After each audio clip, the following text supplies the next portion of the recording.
7:18 and continuing coverage now. Tennessee senators and congressmen are looking into diversity, equity, and inclusion, or DEI, practices at big-name institutions here in the volunteer state. Fox 17 News' Johnny Maffey first brought us the calls for a probe into Belmont last week. Johnny, 2 more schools have called into question now, and more lawmakers are involved. Yeah, Jen, so President Trump took office and started dismantling, as he puts it, some of these DEI programs, all of these DEI programs, threatening to pull federal funding if schools did not comply. Now, Senator Marsha Blackburn, the Republican here out of Tennessee, and others are calling out schools here in the volunteer state for renaming the program cosmetically, but not necessarily changing the practice. Those are the accusations.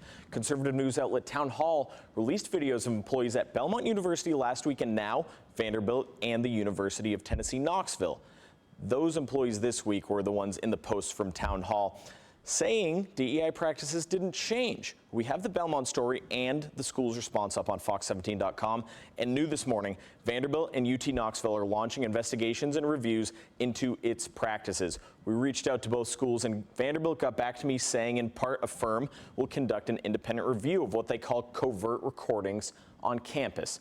The firm is assigned to figure out how employees can fully understand the university's policies, and staff involved will step back during the review. That's per school policy. Fox 17 also obtained UT Knoxville's letter to Senator Blackburn saying the school takes her concerns seriously. The statements made by staff misrepresent school policy, and the school president launched a system-wide, so UT system-wide independent review of all access and engagement activities and mandatory compliance training for UT employees to make sure they comply with law.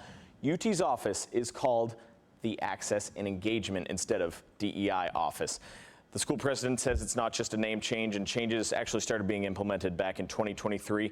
I asked Vanderbilt about those differences as well. DEI before the dismantling and after the dismantling. Didn't hear back on specifics there, in Belmont still hasn't got back to me on those differences. That same question I put to Vanderbilt as well. We'll let you know what we hear. We'll stay on top of this one on fox17.com. Live in studio, Johnny Maffey. Jen, back to you.